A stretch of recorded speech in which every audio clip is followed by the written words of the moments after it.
useless woman! If you're done cleaning, get out of here."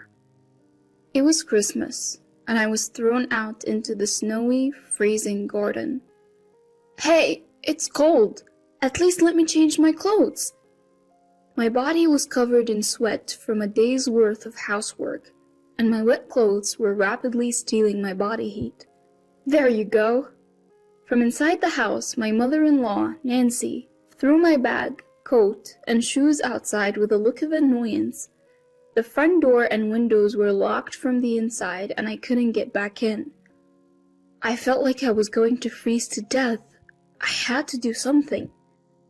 My name is Mary, and I'm 50 years old. I work a part-time job as a cashier at a local supermarket. My husband Charles is a construction worker, and it's been 25 years since we got married. We've always lived in a small apartment, but a few years ago our only son, John, moved out to go to college. And since then, the room has felt both bigger and lonelier. We were never financially well off, but we managed to send our son to college. Last year he got married and moved to a condominium in the next town with his wife, Jessica, starting their life together. Around that time, Charles approached me and asked, "What do you think about moving in with my mom?" After Charles' father, David, passed away from an illness about 10 years ago, Nancy has been living alone. Our apartment wasn't far from her house, so we would visit her once or twice a month to check on her. Nancy, in her late 70s, seemed to be doing well, but Charles said he wanted to be there to take care of her just in case, given her age. Charles is an only child, and he seemed worried about his mother growing older. Feeling a bit lonely since our son got married, I could empathize with Nancy's situation and agreed to Charles' offer to live together. Charles' childhood home had a garden and, although a bit old, had enough rooms. A light renovation would make it spacious enough for the three of us to live comfortably. We didn't have enough money to build a new house, but we had enough saved up for the down payment on the renovation. The remaining cost could be covered by a loan. Through Charles' work connections, we found a renovation contractor, and the work was completed in about a month. Since we knew the contractor, they finished the job for less than the market rate, which helped us save money. I am not an old lady, you know. Jeez. Nancy put on a brave face, but she seemed to like the newly renovated house. Our son helped us move the heavy furniture, and the move was done in no time. Sitting in the newly renovated living room, drinking coffee with 3 generations of family, I felt a warmth in my heart, as if we were experiencing a family reunion for the first time in a long while. When we began living with Nancy, I noticed she hardly did anything around the house. Previously, whenever we'd pop in for a visit, it was never for long, so I hadn't really paid it much mind. When she lived alone, it seemed she just cleaned what was visible and barely did any other housework. She hardly cooked for herself, mostly relying on pre-packaged meals and supermarket deli foods. No wonder I found so many empty plastic trays and food containers in the house before we renovated, I thought to myself. It made sense to me. When I asked Charles about it, he mentioned she had always been that way, often using ready-made or frozen meals. I had heard that Nancy used to work full-time, so initially, I thought maybe her busy schedule was to blame. But now, even with all the time in the world at home, she doesn't cook, clean, or do laundry. Nothing. All those tasks fall on me, while she enjoys chatting over coffee with friends who come to visit. "Mary, make some coffee. Haven't you boiled any water? Do that at least." I'd hear Nancy's voice calling out to me almost every day. "I only let you guys move in because my son insisted, but you know, she's quite thoughtless." She would say to her friends, "I never asked to move in with her. It was Charles who insisted because he was worried about his mom. He felt obligated to stay with her. If she's having friends over, the least she could do is prepare the coffee herself. I wish she wouldn't badmouth me as if I'm the one at fault. I still have my part-time job. When I'm not working, I'm swamped with housework from dawn to dusk with no time for myself. Every day, without fail, another friend of Nancy's drops by. At this rate, I wondered if there was even a need to live together. Being friends with Nancy, they seemed quite alike. "Oh, I forgot to bring cookies. Mary, was it? Could you buy some?" They treat me like a servant and not even reimburse me. When I brought this up to Nancy, she'd laugh it off. "Don't be so pity. Lighten up." Every week, she'd dress up and go out shopping or somewhere with her friends, not returning till late. Meanwhile, I'd be drowning in housework. Charles, maybe because he's busy at work, would often come home late. On rare occasions he came home early, he'd be drunk and just go to sleep.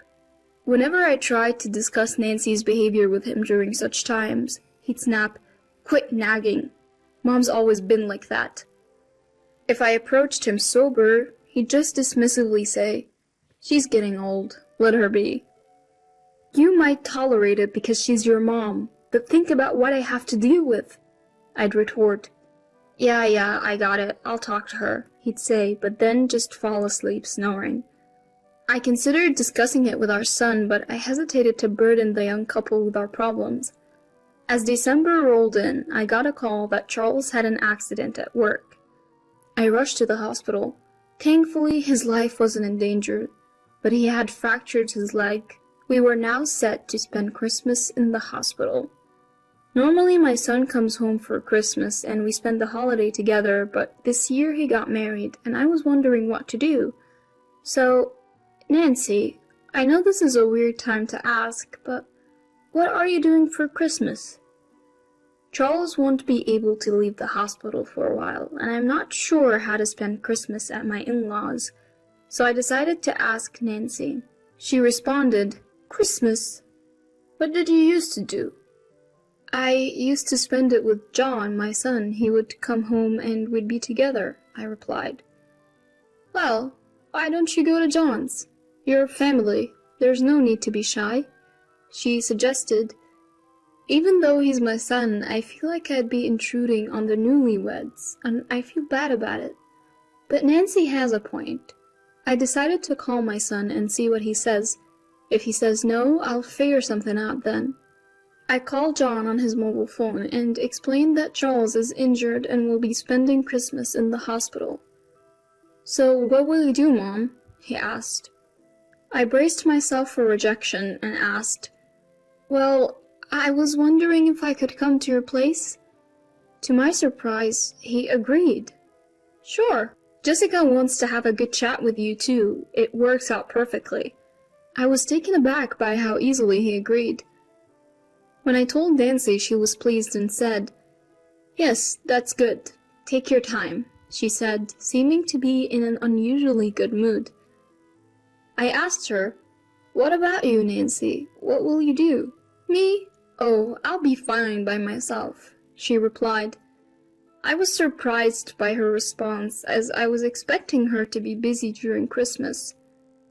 "So I'll finish up the housework and head over to John's on Christmas Day," I told her.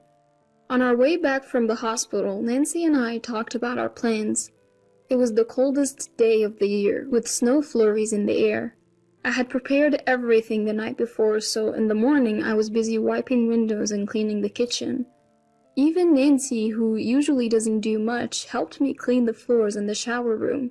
I was surprised by her helpfulness. After finishing the cleaning inside the house, I picked up a broom and started sweeping the yard.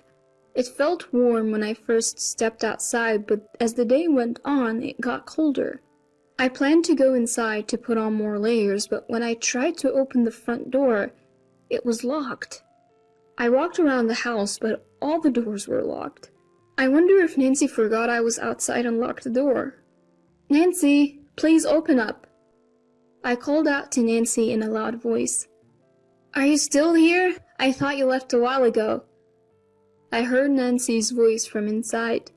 My sweaty body started to feel cold, and I couldn't stop shivering.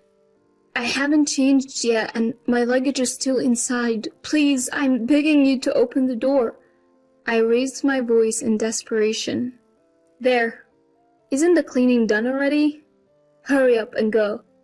Nancy said while roughly throwing my rolling bag, shoes, and coat through the large window next to the front door. After that, no matter how much I screamed, there was no response from inside. With no other choice, I put on the cleaning sandals instead of my shoes, wrapped my coat around my chilled body, and walked to the bus stop. My son's condominium is about a 20-minute bus ride from my in-laws' house. "Mom, you're late. I was about to go pick you up because I was worried."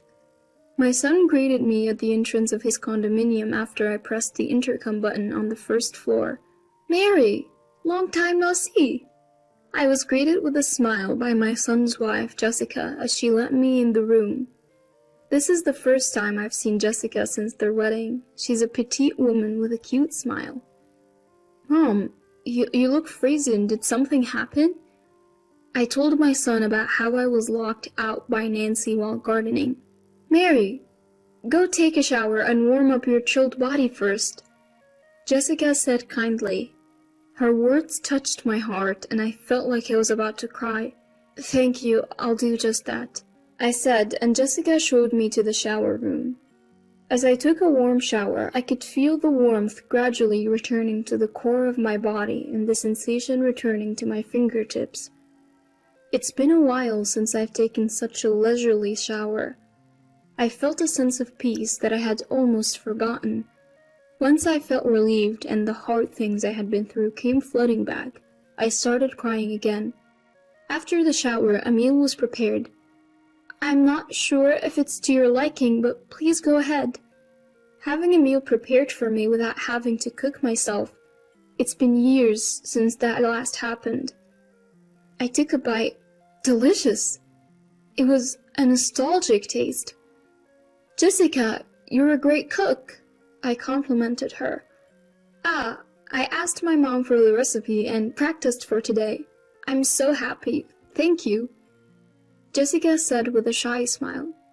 It's been a while since I've had such an enjoyable meal. After the meal, I felt happy as I helped Jessica clean up the dishes. I didn't want to ruin the mood, but I began to quietly talk about what happened at my in-laws' house. My son considerately asked Jessica to leave the room. He probably didn't want her to hear too much. After listening to my whole story, my son seemed to remember something and said, "By the way, Nancy didn't pay much attention to me when I was little, and she didn't seem too happy either.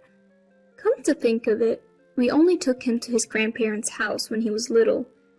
It seems it wasn't just because he got busy playing with his friends that he stopped visiting them. She once told me to go away when I visited," he added. My son had his own thoughts about Nancy. He continued, "But I didn't think it was that bad. Once things settle down, let's go visit Nancy together," he said. Since we started living together, Nancy has treated me terribly, but today was a bit strange even compared to that. I felt relieved knowing that my son would be with me. After pouring out what was in my heart, I felt much lighter.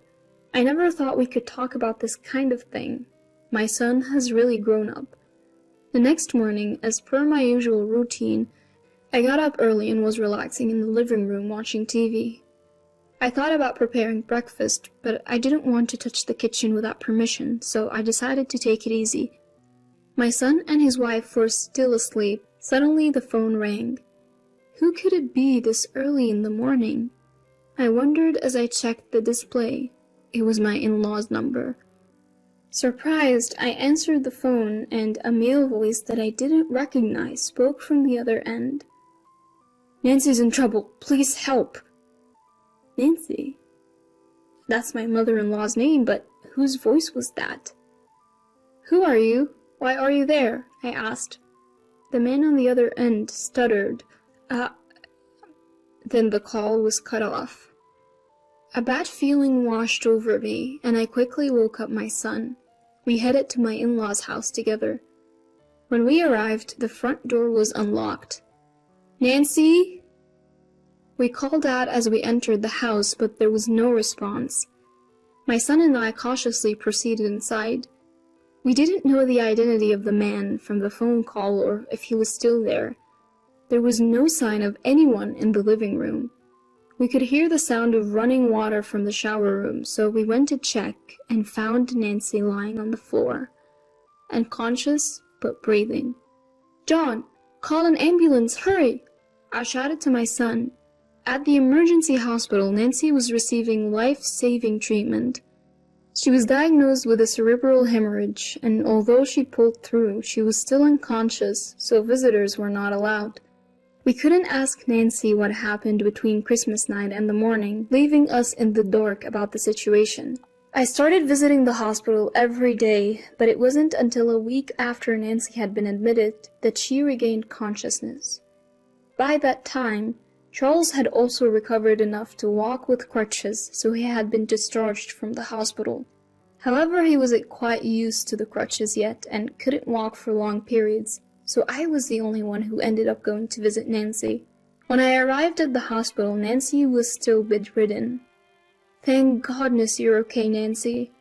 I spoke to her, but Nancy just silently stared at the ceiling. "I received a call for John."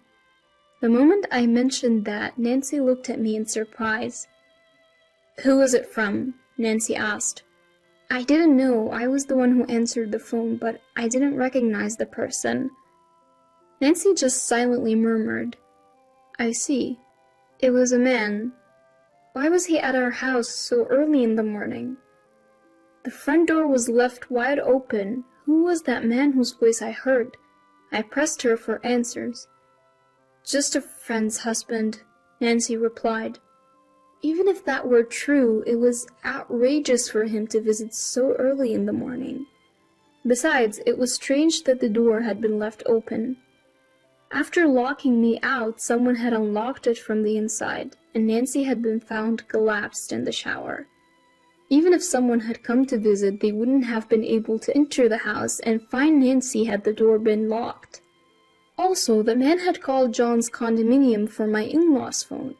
When I pressed Nancy further, she finally started to open up. "All right, I'll tell you. That man was my lover, from even before I married David.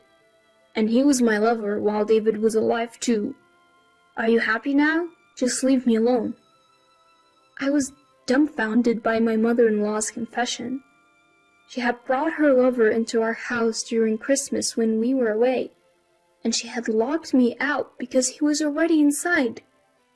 I wonder when he had entered the house.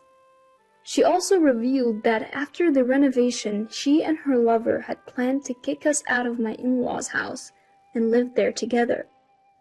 It was an unbelievable story. They say late life love is a thing, but I wish they would just do it without involving us. I didn't want to be a part of it. In that case, please have him take care of you. We don't want to know anything about it. David is gone, and you are free to do as you please, I told Nancy. "You ungrateful brat!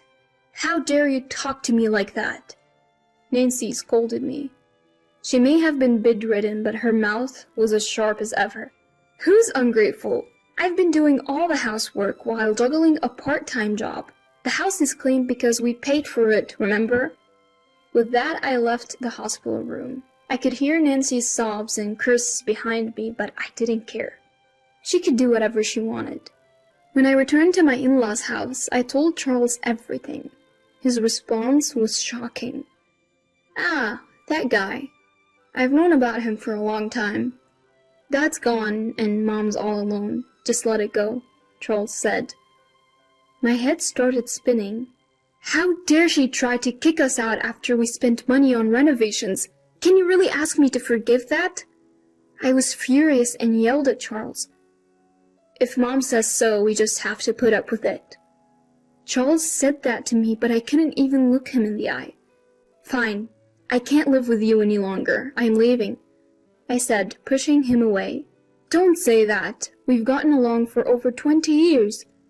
Charles tried to stop me in panic, but my mind was made up. No. Nancy wants her freedom, and I'm going to take mine too. My son is married and has a happy family. There's no need for us to be husband and wife anymore. You're old enough. How about you graduate from Nancy too?